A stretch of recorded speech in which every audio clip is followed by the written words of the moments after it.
grand merci à tous ceux qui se joignent à nous pour suivre notre émission Le Nouveau Citoyen.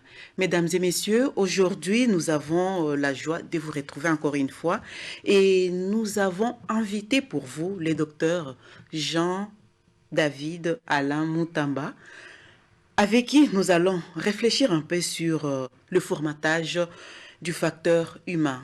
Vous savez bien que nous sommes dans la sensibilisation de la nouvelle citoyenneté et aujourd'hui, le docteur David Jean Allais est avec nous pour nous faire part de ses idées par rapport au formatage humain.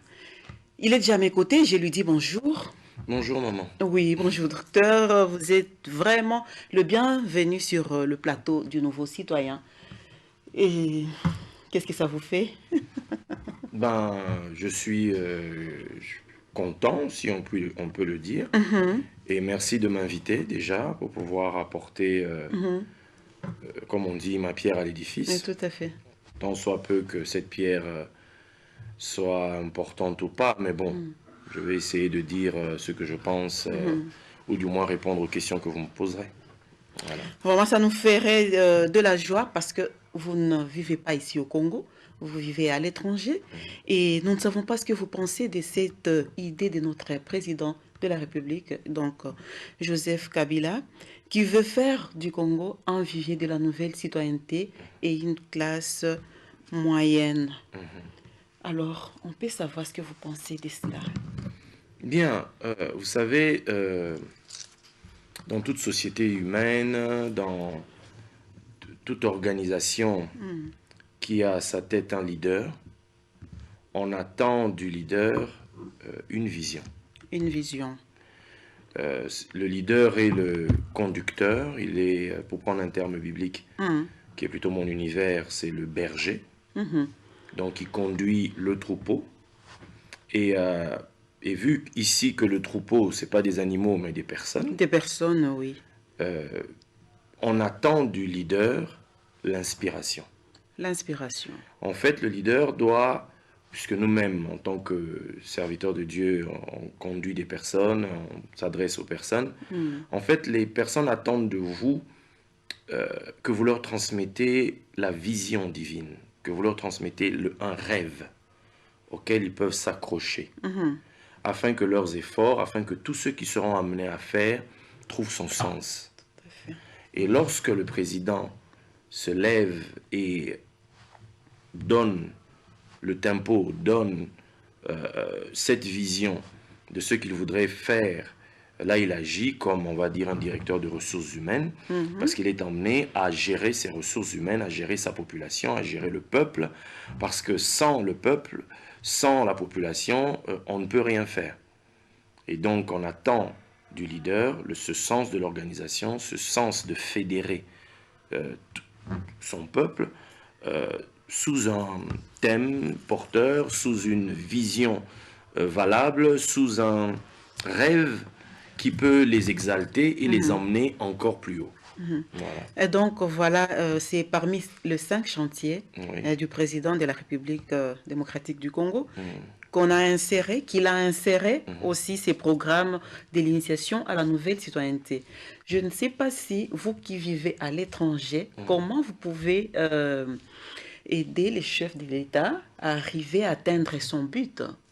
Je raconte toujours une histoire lors de mes prédications. Vous voyez là, on parle de 5 chantiers, mais en réalité, tous ces 5 chantiers ne pourront réussir, ne pourront atteindre leur but si le véritable chantier qu'est l'homme n'est pas réussi. Parce que tout ce qu'on veut Donc faire le véritable autour, chantier, c'est l'homme. Oui. Parce que tout ce qu'on veut faire autour, que ce soit les routes, que ce soit tout ce qu'on essaye de faire, qui vont utiliser, ce sont les hommes. J'explique souvent dans mes prédications que y a un monsieur qui avait chez lui un cochon qu'il aimait beaucoup, un petit cochon comme ça, qu'il aimait beaucoup. Vous savez, les Blancs, l'habitude, ils aiment beaucoup les animaux, Oui, ils aiment les etc. animaux, Voilà. oui. Et ce monsieur avait son cochon qu'il aimait beaucoup. C'est pas un animal de compagnie. Mais lui, il en avait fait un animal de compagnie, il avait ok. même donné un petit nom. Voilà, c'était son cochon préféré. Et quand les invités arrivaient, il lavait son cochon et il l'habillait. Il disait même qu'il éduquait le cochon et il le faisait asseoir à la table avec ceux qui venaient chez lui à la maison. Mais le seul problème où le cochon montrait qu'il était toujours cochon, c'est que dès qu'on mettait de la nourriture en bas, le cochon sautait de la table et retournait à sa boue. Donc c'est pour dire quoi? On peut faire les plus belles routes, on peut construire les plus beaux buildings, on peut construire les plus beaux hôtels, on peut construire même des écoles, on peut faire les plus belles choses, on peut faire de ce pays, avec un peu de volonté, quelque chose d'exceptionnel. Mais si celui qui va dormir dans cet hôtel n'a pas la mentalité qui va avec, ou celui qui va utiliser ces routes n'a pas la mentalité qui va avec, c'est un travail qui, en peu de temps, qui voit l'échec. Parce que c'est l'homme qui est au centre de toute l'attention. Et quand il y a un programme comme celui-là, je pense que la vision est bonne, l'idée est belle, et avec beaucoup de volonté, parce que l'homme, c'est le chantier même de Dieu lui-même. Donc, c'est vraiment, l'idée est bonne, parce que le pays a réellement besoin en arrivant, en descendant de l'avion, en prenant la route pour arriver chez moi, la pensée qui est montée dans mon cœur, c'est simplement celle-ci. Au Congo, il faut réellement une métanoïa, c'est-à-dire un changement de mentalité, un bouleversement des idées dans les têtes des personnes. Parce qu'on on a un leader qui veut nous emmener vers la modernité, la grandeur, et toutes ces choses-là, mais les personnes qu'on veut emmener là-bas, elles-mêmes doivent avoir envie. D'où le chef veut communiquer ce rêve pour provoquer l'envie d'y aller. Et ça, c'est très difficile. C'est l'une des méthodes que vous proposez. On doit créer cette envie dans le chef du Congolais pour qu'il puisse... Il faut un rêve. Il faut un rêve. Je suis serviteur de Dieu et je sais par exemple qu'il y a les 10 commandements de ce fameux code de nouvelle citoyenneté. Ok, oui. Oui, vous en avez parlé, donc je n'invente rien. Oui. Simplement, c'est que Dieu lui-même donnera les 10 commandements aux enfants d'Israël. Il ne les donne pas en Égypte. Il les donne quand ils sont déjà sortis, qu'ils sont dans le désert, et là on leur donne cela. Mais ce qu'on leur donnait en premier, c'est le rêve. C'était le rêve. On leur a montré la terre promise. On leur a dit, il y a une terre où coule le lait, le miel, etc. Et on a donné envie aux gens de quitter l'Égypte, de quitter l'endroit où ils étaient et d'aller quelque part. On a donné envie. Le rêve était tellement beau, l'envie suscitée était tellement belle que même d'autres personnes qui n'étaient pas Israël, bien sûr selon les Écritures je parle, se sont joints aux enfants d'Israël pour sortir avec eux. Oui. Et c'est en cours de route qu'on va maintenant leur donner les outils, qu'on va leur donner comment est-ce que dans ce rêve, pour que ce rêve devienne viable, pour que ce rêve continue, soit concret, soit pérennisé, il faudra maintenant vivre de telle et telle manière pour que ce rêve ne se transforme pas en cauchemar. Voilà, on y est. Nous allons citer aussi d'une manière non exhaustive les 10 commandements de l'INC, si je peux les appeler ainsi, parce que nous en avons cité dans un premier temps 10. Nous pouvons commencer à les citer. Nous avons l'amour de la patrie. Il y a le deuxième, c'est le sens de responsabilité. Le troisième, c'est l'honnêteté, la justice et l'intégrité morale. Nous avons la discipline. Le cinquième, c'est l'esprit de solidarité. Nous avons le sixième qui est le travail bien fait. Le septième, c'est le caractère sacré de la vie humaine. Le huitième, c'est les libertés et les droits fondamentaux. Le neuvième, c'est le respect de la chose publique et de la propriété privée. Le dixième, c'est la participation démocratique. Donc, tels sont les 10 commandements que nous appelons dans l'initiation à la nouvelle citoyenneté. Et vous, alors, qu'est-ce que vous pouvez nous dire en tant que docteur? Nous savons que les docteurs connaissent beaucoup de choses. J'aimerais bien, mais bon, vous savez, on ne sait jamais tout. Oui, votre participation, votre apport par rapport à ces réflexions. Nous avons le premier point pour l'amour de la patrie, par exemple. Qu'est-ce que vous pouvez... Si on doit résumer les 10, c'est comme les 10 paroles qu'on appelle 10 commandements. Jésus les résume en un seul commandement, c'est l'amour. C'est l'amour du prochain, voilà. Oui.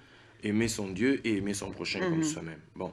Maintenant, ici, nous l'appliquons dans notre relation quotidienne, dans le pays, avec les autres, etc. Le bien vivre. Le bien vivre s'appuie Ici, nous avons l'amour de la patrie. Oui, l'amour de la Ça, patrie. c'est la première chose, le bien que nous avons en commun.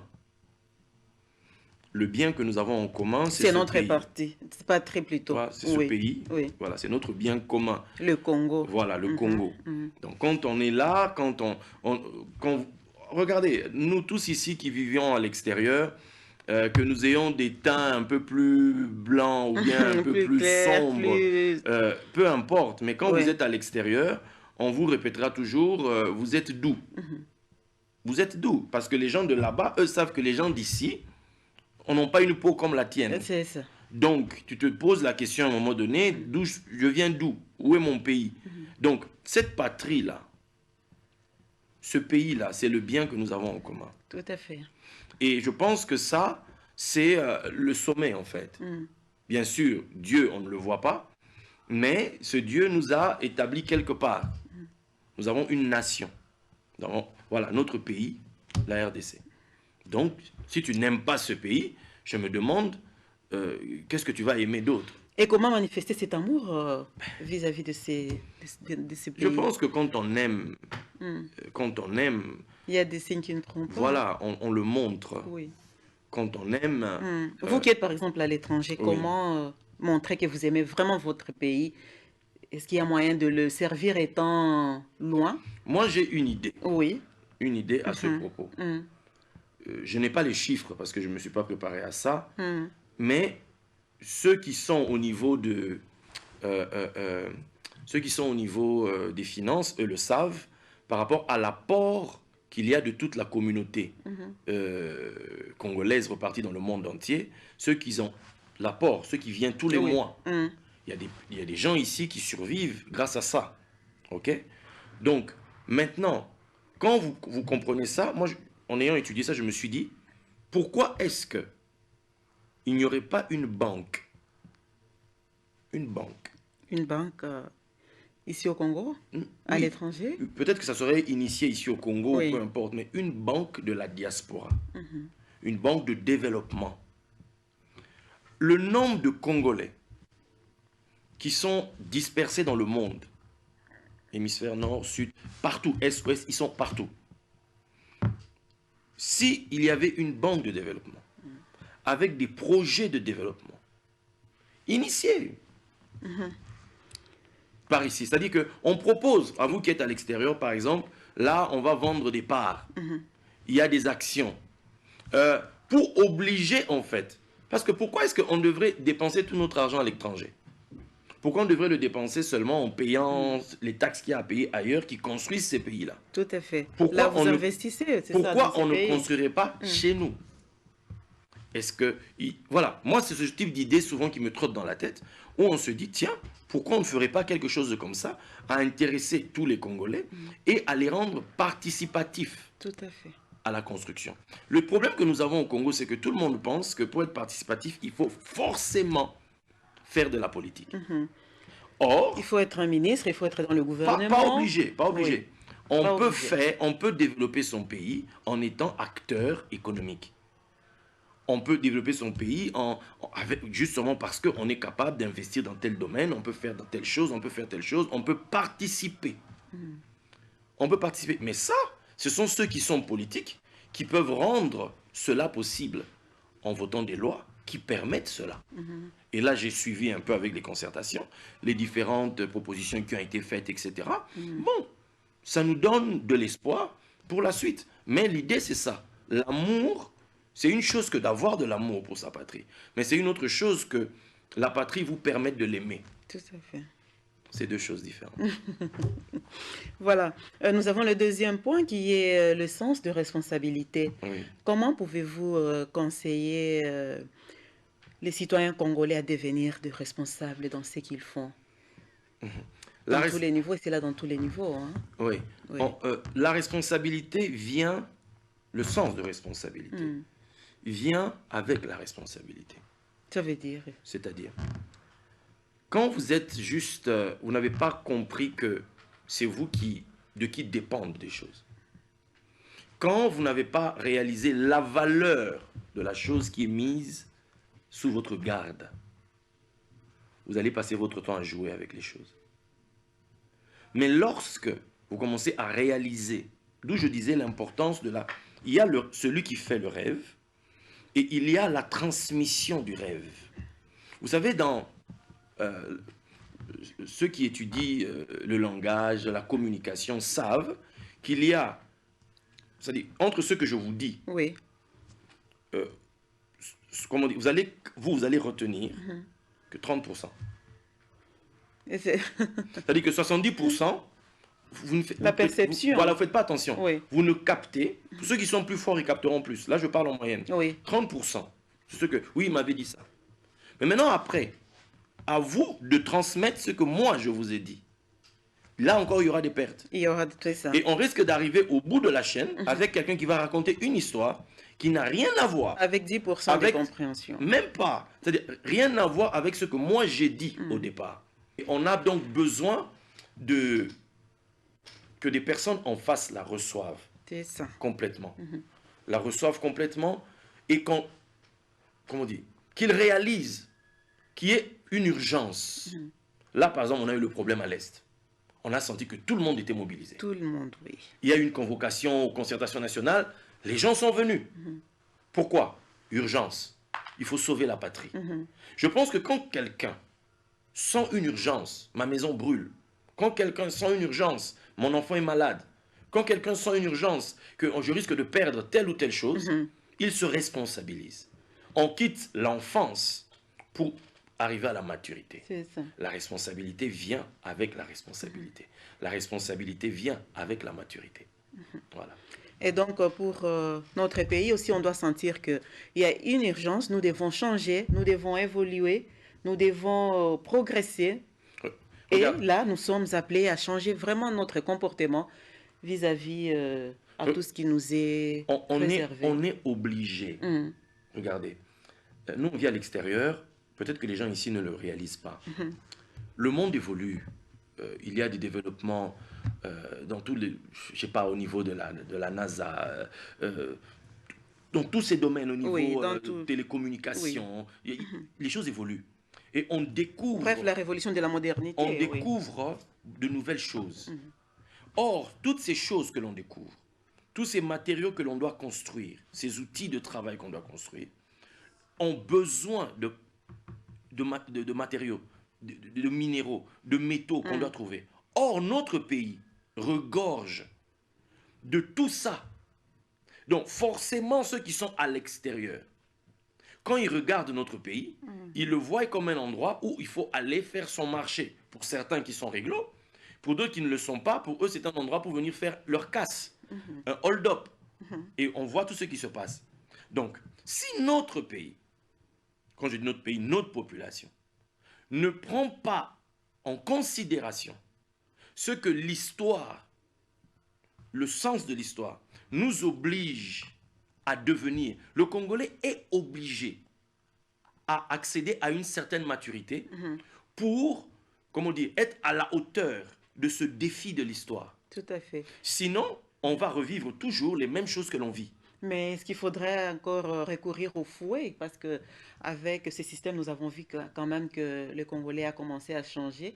Et dès qu'on a abandonné ce système, on est encore retombé dans les bévues. Oh, vous savez, Oui. je suis pas, bon. Vous n'avez pas une proposition? Non, vous parlez à un homme de Dieu quand même. Et il y a une différence entre le pouvoir public, le pouvoir du roi, comme on l'appelle dans la Bible, et le pouvoir du sanctuaire, du temple, qui est le serviteur de Dieu. Donc moi, je ne vais pas donner des avis là-dessus. L'autorité, le pouvoir... Non, c'est juste des réflexions. Oui, justement, on discute. Oui. Donc le pouvoir... Parce que quelque part, on dit qu'il y a l'impunité dans notre pays qui nous fait encore... Mais c'est ça que j'essaie de vous dire, que l'autorité, dans la Bible le reconnaît, qu'il est serviteur de Dieu pour punir. Le magistrat est là pour punir. Son rôle, c'est pour, voilà, c'est une coercition quand on ne comprend pas. Voilà, ça donc permet... que la justice joue son rôle. Oui, mais la justice, ce n'est pas seulement dans le sens négatif de coercition, de condamnation. Ce n'est pas que ça. C'est aussi la justice dans le sens de faire droit à chacun et que chaque personne qui vit une injustice trouve la solution, etc. Okay? Mais en ce qui concerne le côté punitif, là où il y a chef, là où il y a roi, là où il y a juge, là, il y a forcément une force qui est là pour valider, pour soutenir la loi. Parce que s'il n'y a pas une condamnation qui est là, qu'on dit aux gens, si vous ne faites pas, il y aura ceci, forcément la loi ne sera pas suivie. Donc, voilà, peu importe le moyen que notre constitution autorise au pouvoir en place, au gouvernement et autres, attends, la constitution, c'est celle qui est au-dessus de tout le monde. Tout à fait. Oui. Donc, ce n'est pas moi qui vais corriger la constitution ou y rajouter quoi que ce soit. Ce que la constitution permet, ce qui est reconnu démocratiquement, moi, je n'ai rien à dire. Qu'on mette ça en application. Si c'est reconnu, si le Parlement l'a voté et que c'est reconnu, qu'on le mette en application. Ça, c'est leur travail. Ne me demandez pas à moi de valider un fouet ou autre chose. Ça, ce n'est... Peu importe ce que je pense. Non, c'est juste une petite réflexion. Peu importe ce que je pense, c'est la Constitution qui est reine dans cette affaire. Voilà. Ok. Nous continuons. Là, nous sommes arrivés au point de l'honnêteté, la justice et l'intégrité morale. Oui. Pour que l'honnêteté puisse revenir dans le chef des Congolais, qu'est-ce qu'il faut? Je pense que là où il y a mensonge, là où il y a ruse, là où il y a quelque chose qui circule dans le pays, c'est que on n'a pas... Regardez ce que Dieu a fait. Dieu a mis dans le ciel des étoiles pour permettre à tout le monde, quand on lève la tête, on voit des étoiles qui brillent. Mais il y en a plein. C'est l'image de ceux qui inspirent. J'ai vu par exemple aux États-Unis qu'il y a une habitude que ceux qui étaient dans un quartier et qui ont réussi sont devenus des stars, sont devenus des personnes reconnues qui font du football ou peu importe, qui font du cinéma. Oui. Que font-ils? Ils reviennent dans leur quartier. Ils reviennent dans leur église de base. Et on rassemble les jeunes, on rassemble toutes ces personnes-là. Et ces personnes rendent témoignage de comment est-ce qu'ils sont passés de rien à ce qu'ils sont aujourd'hui. Et ces personnes-là, ce sont eux qui sont les mieux placés pour transmettre des valeurs, montrer aux gens l'importance de cela. Les gens pensent que pour que tu sois grand, il faut forcément que tu sois un voleur. Il faut que forcément tu sois un menteur. Il faut forcément que tu fasses des coups tordus. Ça. Non, on peut être dans la grandeur, il y a des valeurs qui nous permettent de vivre ensemble, qui nous permettent de partager ensemble du bonheur, qui nous permettent, voilà, de vivre heureux. Donc, mais pour cela, il est aussi important, je ne sais pas si c'est déjà le cas, que nos aînés, que ceux qui ont réussi. Parce que le problème de l'Afrique, ce n'est pas d'aujourd'hui, c'est que quand un vieillard meurt en Afrique, qu'est-ce qu'on nous dit? On nous dit que c'est toute une bibliothèque qui brûle. C'est un savoir qui se disperse. On n'a pas pris le temps de le transmettre. Dans les temps anciens, on avait ce qu'on appelait les initiations. Les jeunes partaient en brousse et là-bas, on leur parlait, on leur donnait un code de vie. Et quand ils revenaient, ils étaient transformés. Mais aujourd'hui, qu'est-ce qui a remplacé l'initiation? Qu'est-ce qui a remplacé ce moment où on passe de l'enfance à l'âge adulte? Et ce n'est pas seulement physiquement. Il y a des personnes que vous voyez physiquement adultes, mais dans la tête, c'est encore des gamins qui ne réalisent pas que dans la vie, il y a des valeurs, il y a des principes. Deux personnes ne peuvent pas marcher ensemble s'ils ne sont pas d'accord. Et Dieu supervise l'accord. Dieu n'aime pas le mensonge dans les affaires. Dieu n'aime pas... Pourquoi? Parce que pourquoi tu veux seulement réussir toi-même et priver l'autre même d'un peu? Donc, je pense que des valeurs comme ça doivent être véhiculées. Il faut promouvoir que des personnes qui ont réussi nous communiquent des valeurs. Pas des valeurs que non, j'avais cassé une maison, non, des valeurs que je me suis battu. Ça a été difficile. Jésus est sur son trône, mais Jésus nous montre toujours les marques des clous. J'ai souffert avant de monter sur ce trône. Je ne l'ai pas volé à quelqu'un. J'ai payé le prix qu'il fallait payer. J'ai été, voilà. Il n'a pas donné la corruption. Voilà, il était roi, il est roi, on dit Melchisédek, roi de justice, roi selon la justice. C'est-à-dire qu'il n'y a pas de fraude dans cette affaire. Donc, je pense que c'est important que ceux qui ont réussi, dans quelques domaines que ce soit, qu'il y ait comme une caravane, des gens qui circulent dans les écoles, par exemple en cinquième année secondaire par exemple, où déjà ils vont basculer pour la 6e. Mais voilà, on voit des grands qui arrivent, qui leur donnent un rêve. Vous savez, quand vous avez un rêve, l'imaginaire est très puissant dans un homme, l'imagination est très puissante. Quand vous arrivez à toucher ce tissu de l'âme qui est latent dans l'homme, qui est caché aux profondeurs, c'est-à-dire, et que vous parvenez à y imprimer comme un cachet d'un rêve, cette personne-là, ce rêve va t'éduquer toi-même. Ce rêve va t'obliger à devenir comme il le requiert. Vous allez commencer à désirer lire les livres de ceux qui ont réussi pour recevoir leur témoignage, pour recevoir leur instruction. Je pense que c'est des choses à promouvoir. Des choses à promouvoir, oui, pour toujours aider notre société à changer de mentalité. Là, nous arrivons au quatrième point qui est la discipline. Je ne sais pas si on n'a pas dit quelque chose par rapport à cela. Oui, mais là, il est dans ce reconnu nous- que la discipline est la mère des armées. On ne peut pas avancer. On est nombreux, hein, on est nombreux. Vous ne pouvez pas diriger. Vous avez un groupe de personnes. Et c'est pour en faire une armée, c'est-à-dire une force de frappe. Pour réussir dans tous les domaines, il faut juste réussir à leur instiller de la discipline. De la discipline. La Bible dit que Jésus, quoiqu'il fût fils, a pris l'obéissance par les choses qu'il a souffert. Donc, la discipline est importante.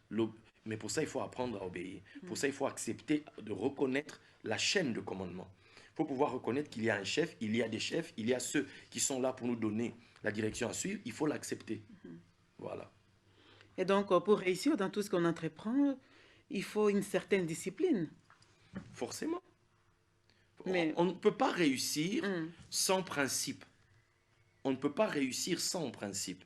On ne peut pas réussir, d'où je dis toujours, je répète ce que je dis depuis le début, pour moi c'est comme un leitmotiv qui me revient, le rêve. Le rêve. Quand vous avez un rêve en vous, vous êtes sérieux. Vous ne badinez pas. Vous savez reconnaître ceux qui veulent vous éloigner du rêve et vous savez reconnaître ceux qui vous aident à tenir le rêve et à avancer dans sa mise en application. Lorsque vous êtes une femme et que vous savez que vous attendiez un enfant depuis longtemps et que finalement vous savez que l'enfant est là, et quand le médecin vous dit ne buvez pas, faites pas ci, faites pas ça, c'est tellement important pour vous cet enfant que vous allez obéir à ce qu'a dit le médecin. Vous allez vous astreindre vous-même à une certaine discipline. Voilà, ça c'est quelque chose qu'il faut apprendre. Mais ça ne s'apprend que lorsqu'on a compris qu'on peut réussir sans forcément voler, sans forcément braquer quelqu'un, sans forcément tromper quelqu'un. On peut aussi réussir en voie normale. Le travail, la bénédiction de Dieu venant dessus, le travail produit aussi. L'effort produit. Nous voyons ici le sixième commandement qui est le travail bien fait. Oui, j'ai fait allusion à ce que vous êtes en train de dire là tout à l'heure. Voilà. Oui. Donc, nous devons avoir ce souci de bien travailler et en y mettant la discipline. Si je comprends bien. Entreprendre. Oui. Vous savez, j'ai partagé quelque temps avec des personnes, je leur ai dit, le Congo manque de technocrates. C'est en fait où tout le monde veut être politicien, s'occuper des affaires de la cité. Et ça, c'est le rêve de tout jeune aujourd'hui. Tout jeune veut faire de la politique. On s'est dit que c'est là où il y a l'argent facile. Oui, mais non, en réalité, non. Et voilà, tout le monde veut se plonger dedans. En fait, le pays manque de technocrates, de techniciens, des personnes sur qui, justement, le politique va s'appuyer. Parce que si tout le monde est politique, le politique émet des idées, le politique donne une vision, le politique montre la voie à suivre, mais ce n'est pas le politique qui va faire forcément sur le terrain. Tout à fait. Le politique est dans un bureau, mais qui va descendre sur le terrain pour faire les choses, pour mettre en application. Pharaon est resté dans son palais, mais c'est Joseph qui a visité le pays. Ça, c'est le technocrate, le technicien qui doit faire les choses, veiller à ce que les choses se fassent comme ça a été dit. Moïse a eu la vision, mais ce n'est pas lui qui a fait le tabernacle. C'est quelqu'un d'autre qui était expert pour faire les choses. Je pense que c'est important qu'on rebascule les choses. Il faut qu'on enlève de la tête des gens que pour avoir de l'argent, tu dois faire de la politique. Il faut qu'on arrive, je ne sais pas comment Ça, c'est vraiment nos jeunes d'aujourd'hui qui pensent que il faut qu'on arrive, je ne sais pas comment cela se fait, au niveau des salaires et tout, de la grille, des barèmes, etc. Je ne sais pas comment cela se fait, mais je pense que c'est important qu'on crée des, comme on dit dans l'église catholique, on est créé cardinal. Il faut qu'on crée des gloires dans le pays. Il faut qu'on crée, c'est-à-dire qu'il faut que de nouveau que les gens se disent que non, qu'est-ce que tu vas faire? Je serai polytechnicien. Qu'est-ce que tu vas faire? Pourquoi? Parce qu'il a appris que quand tu fais Polytech et que tu sors, ton salaire c'est autant. Parce que quand vous avez une élection où pour 500 sièges, hein, si je ne me trompe pas, il y a je ne sais pas combien de milliers de personnes qui veulent devenir eux. Pourquoi? Parce que c'est le salaire qui les attire. Bon, on ne va pas leur en vouloir. Ils ne sont pas fous. Parce que là, ils savent. Ils sont pas fous, ils sont pas bêtes. Peut-être à leur place, je ferai la même chose. Tout le monde va là où il y a du miel. Mais l'idée maintenant, c'est de diversifier les endroits où il se trouve le miel. Donc poser un peu partout. C'est-à-dire que voilà, parce qu'on a besoin de technocrates dans ce pays. On a besoin de personnes qui sont experts dans telle matière. Mais pour cela, il faut que des gens étudient. Il faut que des gens souffrent pendant quelques années à l'école, à l'université, sans corrompre les professeurs, sans corrompre les assistants, qu'ils apprennent réellement les choses, parce qu'ils se disent que si je suis parmi les meilleurs, je pourrais être pris dans telle entreprise et je gagnerai bien ma vie. Donc, mais pour ça, ils ont besoin de références. Ils ont besoin de stars. Ils ont besoin de personnes qui passent à la télévision, qui racontent leur succès, qui racontent comment ça se passe, qui racontent cela. Et cela va créer un rêve. C'est ça. Malheureusement, c'est pas dans notre culture. Mais on parle bien de nouvelle citoyenneté. On parle bien de changement de Tout mentalité. à fait. Voilà, je Nous pense devons que changer. Oui. si ces choses commencent à être introduites, c'est ce qu'on voit chez les anglophones. C'est ce qu'on voit dans les pays, les Amériques, etc. C'est-à-dire que quand les gens sont riches, quand les gens sont puissants, ils le montrent. Ils ne se cachent pas. Ils expliquent comment ils y sont arrivés. Et ils Et motivent ça les motive, jeunes. c'est ça. Ils motivent la génération d'après. Parce que cette richesse, la richesse est volatile. Aujourd'hui, elle est dans ce pays, mais demain, elle peut se retrouver dans le pays Dans d'à notre côté. pays, oui. Alors, comment on fait pour la conserver?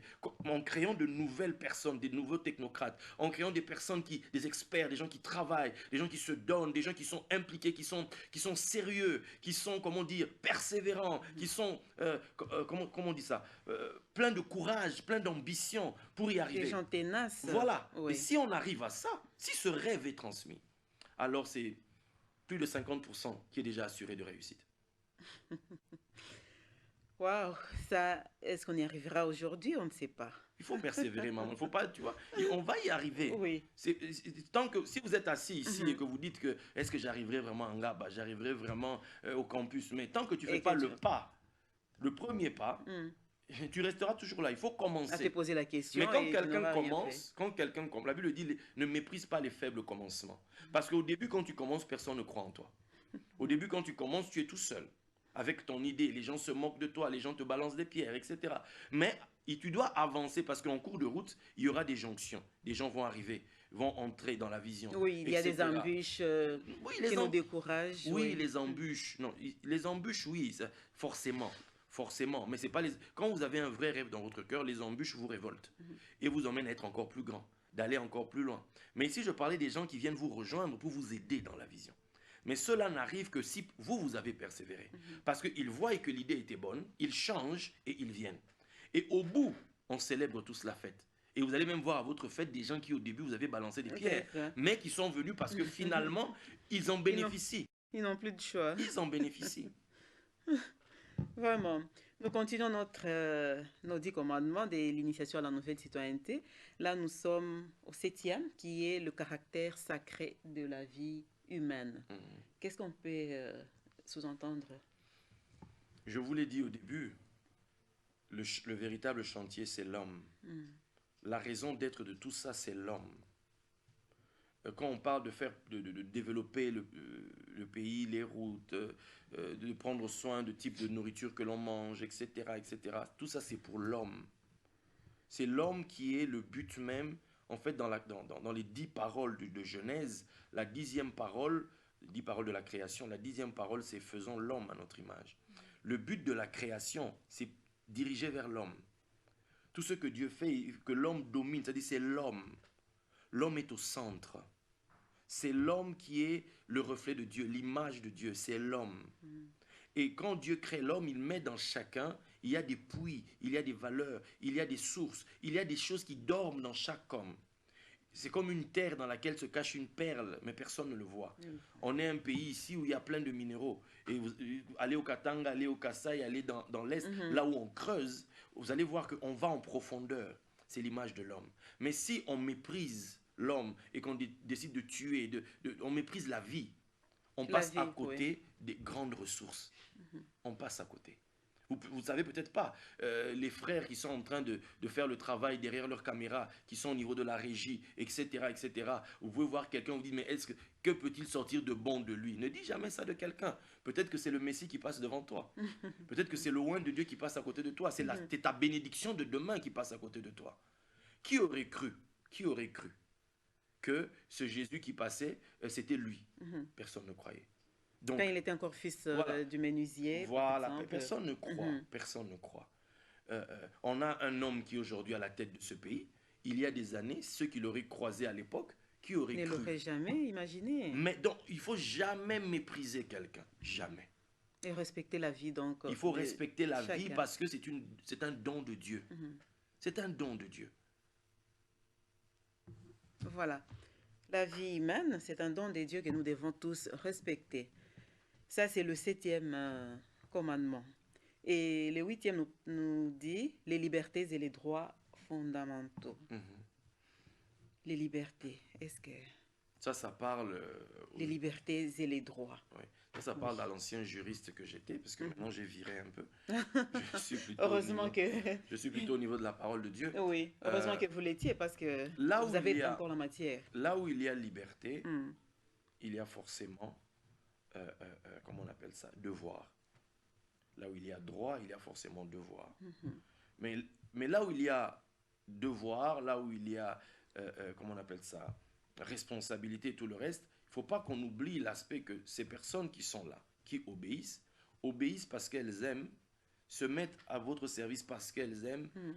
Mais ces personnes, à la base, à l'origine, sont libres. Ils sont libres, oui. Nous naissons tous libres et égaux. Hein.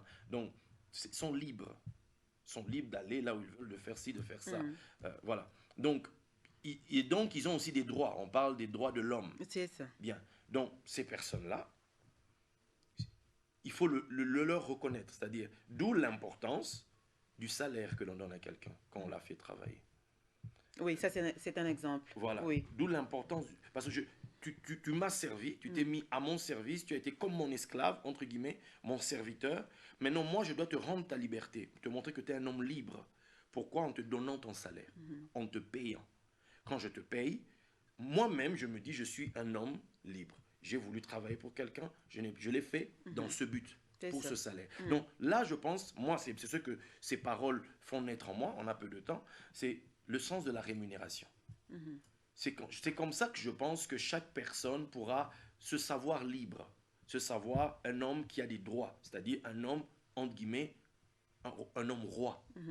Je suis roi dans les limites du salaire qu'on me donne.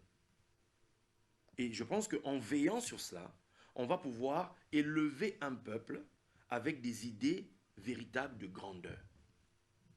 Un peuple grand comme on le chantait avant. Voilà. Nous passons donc au 9e qui est le respect de la chose publique et la propriété privée. Le respect de la chose publique. Ça nous manque. C'est une valeur vraiment que nous avons enterrée, nous les Congolais, et qu'aujourd'hui nous voulons remettre encore à la surface pour que nous puissions jouir de tous les biens publics. Lorsque nous allons...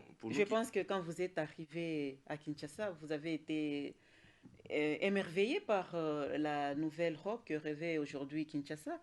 Mais si les Congolais ne comprennent pas qu'ils doivent protéger cette beauté, vous savez, nous allons encore retomber. On confond. Vous savez, moi j'ai vécu ici, j'étais là en 90, lorsqu'il y avait eu en 91, où il y avait eu le pillage. Oui. Et j'ai vu comment on avait détruit tout ce qui avait été construit à l'époque. Pourquoi on a détruit? Parce qu'on a, comment dire, transféré sur les biens la colère qu'on avait sur un régime ou sur une personne. Alors qu'en réalité, quand cette personne l'a construit ça, elle n'a pas construit pour elle. Pas du tout. C'était pour, tout le bien public. Le bien public. Aucun président, aucun gouvernement, lorsqu'on va l'enterrer, on va l'enterrer avec... voilà. Aujourd'hui, on a l'échangeur qui est là. L'échangeur peut être renouvelé, etc. Tout cela peut être renouvelé, etc. Mais celui qui l'a construit n'est plus là. Il n'est plus là, oui. Donc c'est pour nous. Et ce que construit aujourd'hui le gouvernement actuel, sous l'impulsion du président, tous les travaux qui sont faits, ils ne dorment pas avec ça dans leur chambre. Oui. C'est pour nous. C'est pour notre fierté. C'est pour nous, c'est pour nous, c'est pour tout le monde. C'est ça le rôle d'un pouvoir central, c'est ça le rôle d'un gouvernement, voilà, c'est ça le rôle de la maison royale. Donc je pense que petit à petit, ça doit entrer en nous et qu'on arrive à faire la distinction entre une équipe gouvernementale, entre, voilà, qui est là, qui un jour partira. Mais on les jugera sur ce qu'ils ont fait. Pour nous. Parce qu'ils sont là pour nous. Pour nous, oui. Et voilà donc le respect de la chose publique. C'est vraiment une valeur que nous devons respecter.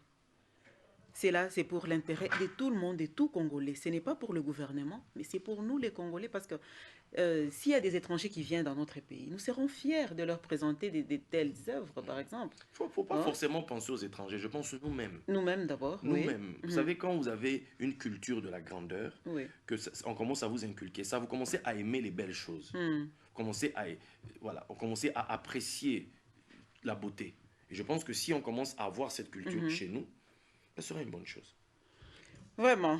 Malheureusement, nous n'avons pas pu finir les 10 C'est commandements long. de l'initiation à la nouvelle citoyenneté. On n'en finira pas aujourd'hui, Ah non, non, ça non, c'est non. sûr. Nous sommes appelés donc chaque jour à faire un effort pour changer notre comportement. Et voilà donc, nous remercions notre invité qui s'est vraiment dérangé pour venir nous parler de ceci. Et grand merci, docteur David Jean-Alain Moutamba.